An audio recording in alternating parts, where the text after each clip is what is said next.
Hello everyone, my name is Tom. Thank you for joining me once again on our journey through the scriptures. We're going through from Genesis all the way, hopefully, to Revelation. And we're stopping at different places along our journey to talk about these great passages and what is God saying to us today in these passages. And we are parked right here in the book of Numbers today.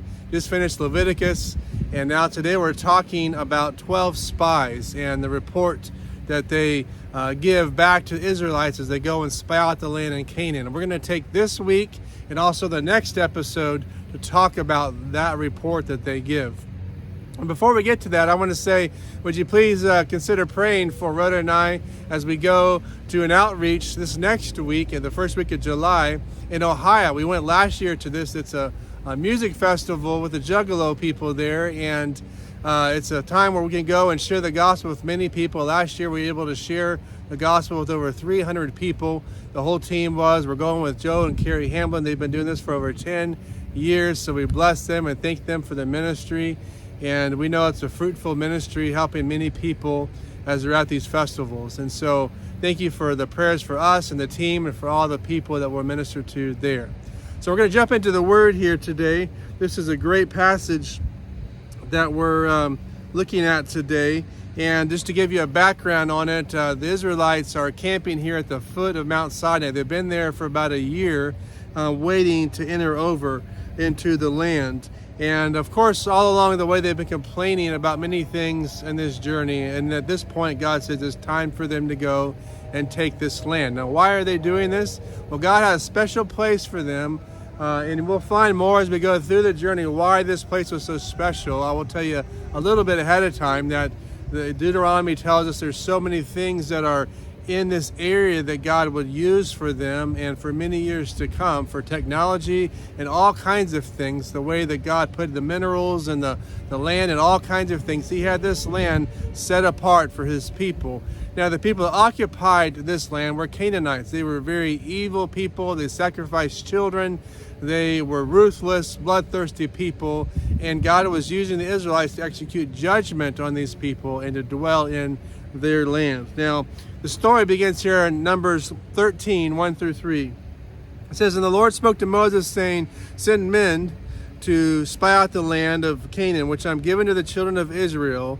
From each tribe of their fathers you shall send a man, everyone a leader among them. So Moses sent from the wilderness of Paran, according to the command of the Lord, all of these men who were the heads of the children of Israel." So God was sending judgment. He was using the Israelites to do that, and now he's about to send these leaders. Now remember, it's one leader amongst each tribe, so that's 12 spies that are going to go out. So let's look at verse 1 again. It says, the Lord spoke to Moses. So right off the bat, we see God is speaking to Moses. Now when God is speaking, we want to know, what is God saying, right?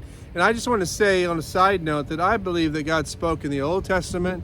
You see it also in the New Testament. And I believe today that God speaks to us in many different ways. In fact, you can go to the first episode of my book summary series where I study the book of Experiencing God.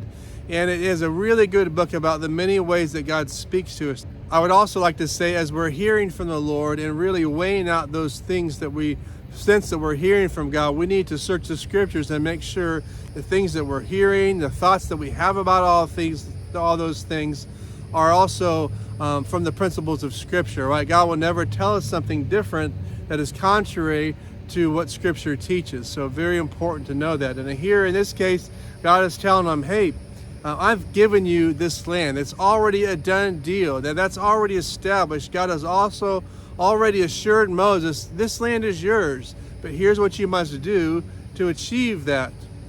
And so it says here, spy out the land of Canaan, which I am giving to the children of Israel. So it's a gift, something that God is gifting to them. A question: if God knows all things, why would he need to send out spies to check this land out? If he's already going to give it to them, why won't he just say, go in there and march in there and take it over, it's yours? Well, I believe the reason is that God knows what's about to happen in this story, right?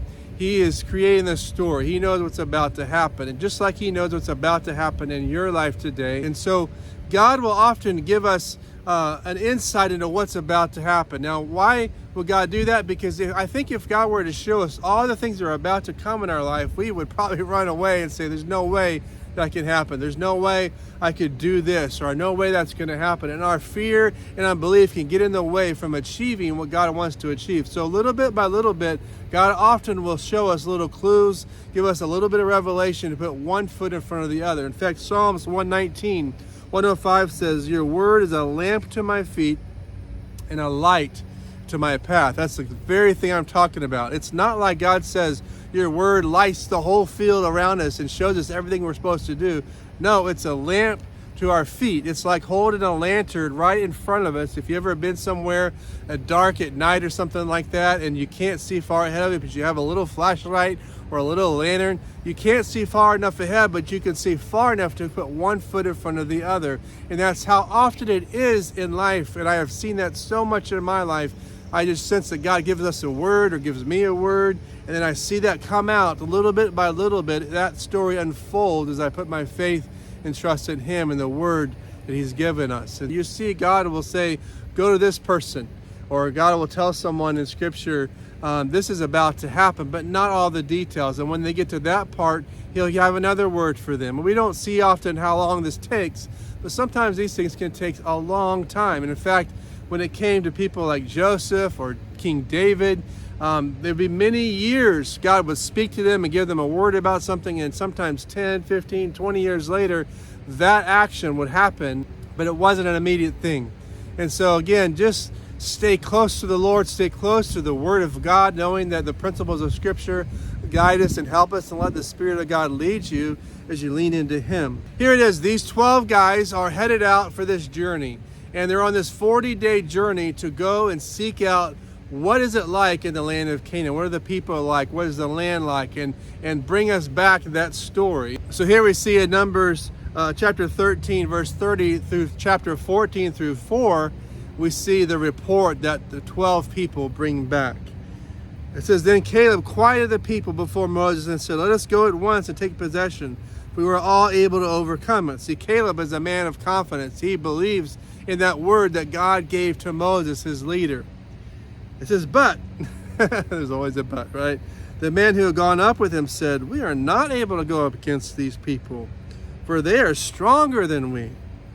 And they gave the children of Israel a bad report of the land which they had spied out, saying, the land which we have gone as spies is a land that devours its inhabitants, and all the people whom we saw it and are of great stature. There's giants there, right? There we saw giants, the descendants of Anak came from giants. And we were like grasshoppers in our own sight, and so we were in their sight. Very important to see that there. So all the congregation lifted up their voices and cried, and the people wept that night. And all the children of Israel complained, of course they did, against Moses and Aaron. And the whole congregation said to them, if only we had stayed in the land of Egypt, if only we had died in the wilderness. Oh, sad. Why has the Lord brought us to this land to fall by the sword, that our wives and children should become victims? Would it not be better for us to return to Egypt? So they said to one another, let us select a leader and return to Egypt. I guess they forgot what it was like in Egypt, where they were beaten and they were slaves, and it was a crazy time. Sometimes life's like that. We can return, look back onto something fondly because we don't like our current situation. And even with what we look back at, can be a horrible thing, but for some reason we are paralyzed to move forward, and so we can say, well, maybe it was better back then, or let's go do a completely different thing and go this route, even though there's a word of the Lord saying, no, you're supposed to go here. It's going to be uncomfortable, but I am with you. Here we have this crazy report, and we have many lessons. I could talk for a long time about this passage alone, but I just want to share a few lessons that I think about when I read this passage. First, I want to read you a quote I wrote here. There's an attitude that can defeat and sometimes destroy a person. It is that of negativism.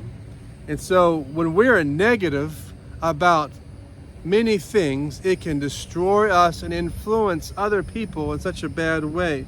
Faith turns negativity into an opportunity for a miracle as you believe God for His healing, His power, and his direction. I want to say that again. Faith turns negativity into an opportunity for a miracle as you believe God for his healing, his power, and his direction. And your life is not easy. We need to draw close to the Lord, be led by the Spirit, and sometimes God will call us to go and do hard things because he wants us to know that he is with us. How much can we accomplish on our own? Really not a whole ton. But when God is with us and we have a word of the Lord to go forward and do something great, man, what a great testimony that is of God. And who really cares about us getting the honor and the glory or whatever? But we want God to get the glory and say, wow, look what God did as these people turned on their faith and did the thing that he called them to do. Well, these 10 spies, there's 12 of them, right? 10 of them had a very negative report. 2 of them had a very positive report. Caleb being one, Joshua being another. And we'll talk more about them in the next episode. But these guys are really, these 10 are really turning the people around against the word of the Lord. And in 2 Timothy 1:7, it says that God has not given us the spirit of fear, but of power and of love and a sound mind. And that means wisdom and sound judgments. And yes, things might not make sense sometimes when we follow God, but there is sound wisdom and in the things that he's asking us to do when it's a word of the Lord. And that's the real key here, is God is speaking and we're listening. Now, negativism was the prevailing attitude in Israel. If you think about it, they complained about everything: their food, where they were, how hot it was, how long the journey was, their leaders, on and on and on. They found many different things to complain about. And you see over and over that God was really growing weary of their complaints, and it was looking for a people that would believe him for mighty things. In conclusion today, Proverbs tells us that death and life are in the power of the tongue.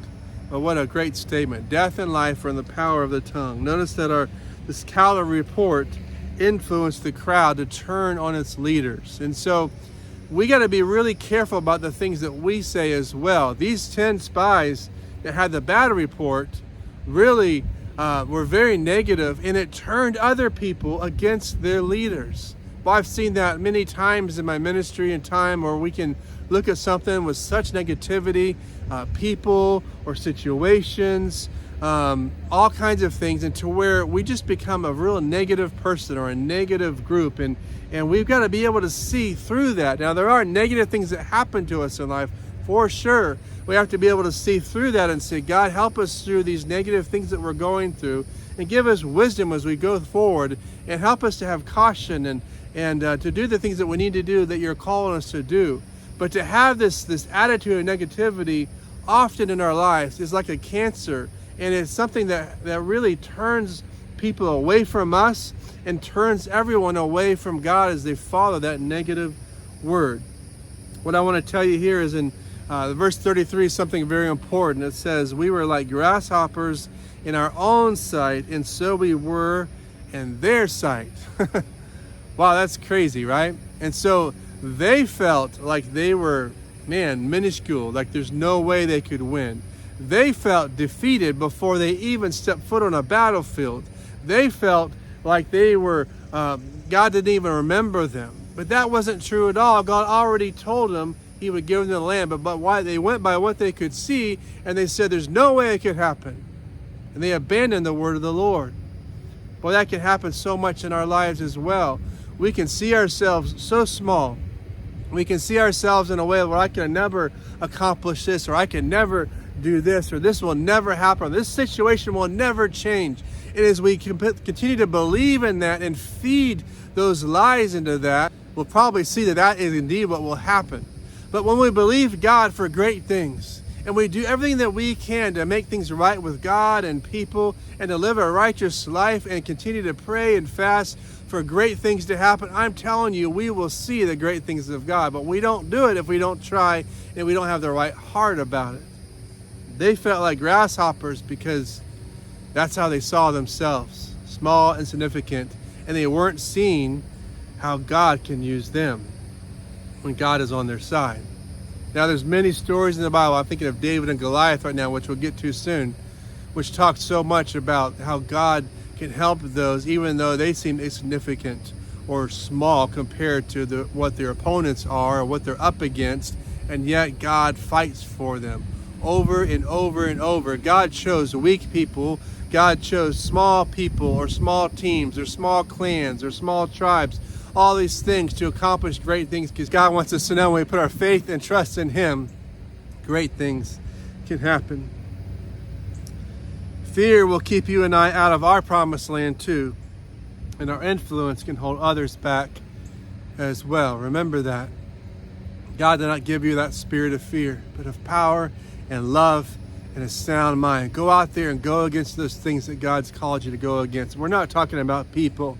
We're not talking about praying against people. The Bible talks about that too. We're praying against principalities, powers of darkness. We're praying for change to happen. We're not praying against people. We're praying for God to change people. We're praying for God, first of all, to change us, to make sure our heart is right with Him, and that we are aligned with His goal and His will for our lives and the people that we can touch for Him. And so when we have that type of attitude, boy, the sky is the limit. God can do great things in your life and in my life when we do that. So I want to pray for you today. Father, thank you so much for the opportunity to partner with you. It's amazing through all the scripture from Genesis to Revelation, over and over and over, we see, well, people, even as insignificant as they may seem, when they partner with you with the word of the Lord that you give them, great things can be accomplished. So we stand on that and we thank you, Lord. That's not just from Bible times. It is for today, Lord, that we can hear from you, Lord, that you speak to us.